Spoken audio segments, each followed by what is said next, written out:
ये डॉग दर्द से इतना बेचैन हुआ जा रहा था कि ये जब से आया तब से अपने कैनल को काटना रुक ही नहीं रहा था, सिवाय तब जब हम इसको गाने सुनाते थे। शुरुआत से ही इसकी कहानी कुछ अलग थी। हमें जब इसके बारे में कॉल आई तो हमें बताया गया कि एक डॉग के गले में सूअर पकड़ने वाला शिकंजा बहुत बुरी तरह से फंस गया है। उसका घाव काफी गहरा हो गया है और अगर हम जल्द ही वहां ना पहुंचे तो फंदा उसके गले के मांस को काटता हुआ उसके सांस की नली तक को काट देगा। जब हम वहां पहुंचे तो जिन्होंने हमें कॉल किया था वो हमारा इंतजार कर रहे थे। उन्होंने उसे एक कमरे में बंद कर दिया था और हमने देखा कि वो कमरे के अंदर चारपाई के नीचे छुपा बैठा है। साहिल दबे पांव अंदर गया ताकि डॉग डरे ना। अगर वो डर के भाग जाता तो उसे पकड़ना बहुत मुश्किल हो जाता और दोबारा इतनी दूर जब तक हम पहुंचते तो वो शायद ही बच पाता। साहिल ने कैचिंग नेट लेके चारपाई के पास जाके मुआयना किया। गौरव दरवाजे पे दूसरा कैचिंग नेट लेके खड़ा था ताकि अगर डॉग एकदम से बाहर भागने की कोशिश करता है तो वो उसको पकड़ ले। साहिल ने जैसे ही नेट उसकी तरफ बढ़ाया तो डॉग जोर जोर से चिल्लाने लगा। उसकी आवाज़ सुन के साफ समझ आ रहा था कि वो बेचारा बहुत दर्द में है। हम लोग भी ज़्यादा जोर नहीं लगा रहे थे जिससे उसको और चोट ना आए, पर थोड़ी देर में वो खुद ही बाहर आ गया और हमने आराम से नेट उस पर डाल दिया। जैसे ही नेट हमने उस पर डाला वो फिर से दर्द से जोर जोर से चिल्लाने लगा। हमने उसको नेट में बंधे हुए ही अपने ट्रांसपोर्टेशन केज में रख लिया और बिना समय गवाए उसको अपने क्लिनिक ले आया जिससे उसका ट्रीटमेंट तुरंत शुरू किया जा सके। जो भी उस बेचारे के घाव को देख रहा था कुछ देर के लिए मानो ठहर जा रहा था। उसके गले का घाव इतना बड़ा था कि उसके और उसकी मौत के बीच में मांस की एक पतली परत ही बची थी। वैसे तो हम किसी का भी बुरा नहीं चाहते, पर उसकी स्थिति के लिए जो व्यक्ति जिम्मेदार था उसके लिए हमारे मन से दुआएं तो नहीं निकल रही थी।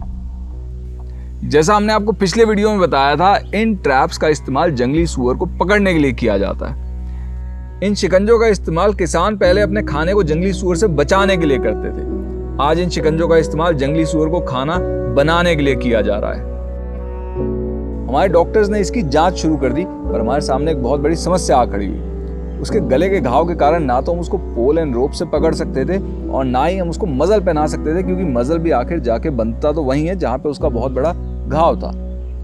इसीलिए हमें उसका मुंह पट्टी से बांधना पड़ा, जो कि हम आमतौर पे तो नहीं करते क्योंकि इससे डॉग को सांस लेने में तकलीफ हो सकती है और साथ ही साथ पट्टी के निकलने का भी खतरा रहता है। तार उसके गले से इस कदर लिपटी हुई थी कि हम उसको हाथ से खोल के नहीं निकाल सकते थे और हमको तार को प्लास से काटना पड़ा। तार कटने पे हमने देखा कि 3 इंच गहरे उसके घाव में मैगट्स ही मैगट्स भरे थे। हमने उसके मैगट्स निकाले और एक बड़ी सी पट्टी में मैगट्स की दवाई लगा के उसके गले पे बांध दी ताकि अगले दिन तक उसके सारे मैगट्स निकल जाएं। हमने उसको टेटनस का इंजेक्शन लगाया ताकि तार की वजह से उसको इन्फेक्शन ना हो जाए और फिर उसका रेगुलर ट्रीटमेंट शुरू कर दिया। और पेन किलर्स पे होने के बावजूद वो बेचारा इतने दर्द में था कि उसके गले से आवाज़ तक नहीं निकल रही थी। हमने इसका नाम पार्टिकल रखा। समय के साथ पार्टिकल का गला बहुत हद तक हील हो गया, लेकिन फिर भी वो अपने दर्द को बोल के जाहिर नहीं कर पाता था। पर एक दिन बाई चांस ही हमें उसको राहत पहुंचाने का एक तरीका मिल गया। पहले ये हल्ला करता था, अभी हल्ला सुनता है। इसको अच्छा लगता है म्यूजिक। अच्छा, पार्टिकल साहब अंदर है। तो म्यूजिक का ये जो सारा प्रोजेक्ट है ये तुम्हारा है? हाँ। कैसे हुआ? एक दिन दिनेश भैया शाम को म्यूजिक प्ले कर रहे थे एंड यूट्यूब पे इसको सुना रहे थे। पार्टिकल कान हिला रहा था।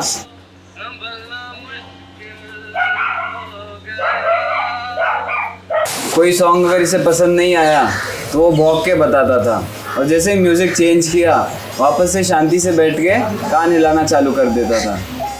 पार्टिकल का शारीरिक सुधार तो हमारे डॉक्टर्स इलाज के द्वारा कर ही रहे थे और उसका मानसिक सुधार हमारे वॉलंटियर्स म्यूजिक थेरेपी से करने लगे। जिन्होंने पार्टिकल के रेस्क्यू के लिए हमें कॉल किया था वो उससे अक्सर मिलने आते थे, पर जिस दिन उन्होंने उसको लेने आना था उसी दिन पार्टिकल की अचानक तबीयत खराब हो गई। वो एकदम सुस्त हो गया था और हमने उसका ब्लड टेस्ट किया और उसी के अनुसार उसका एक नया ट्रीटमेंट शुरू कर दिया। और उसकी हालत बद से बदतर होती जा रही थी और उसका शरीर का तापमान 104 डिग्री तक पहुंच गया। हमने उसके तापमान को कम करने के लिए उसको आइस पैक्स लगाए और उसको क्लिनिक के एसी में शिफ्ट कर दिया। पर हमारी हर कोशिश के बावजूद पार्टिकल ने फार्म पे ही अपना दम तोड़ दिया। पोस्टमार्टम करने के बाद हमें पता चला कि क्योंकि पार्टिकल का घाव उसकी सांस की नली के इतने नजदीक था, खून धीरे धीरे रिस के उसके फेफड़ों में भर गया था और यही उसकी मौत का कारण बना। उसका मरना तो उसी दिन तय हो गया था जिस दिन वो सूअर पकड़ने वाले शिकंजे में फंसा। पार्टिकल के जाने से सारा फार्म उदास है। आखिर उसकी लाइफ स्टोरी किसी ट्रेजेडी फिल्म से कम नहीं है। पर सोचने वाली बात यह है कि अगर इसी शिकंजे में कोई सूअर फंस के मरा होता तो क्या हम इसको ट्रेजेडी की तरह देखते या पार्टी की तरह?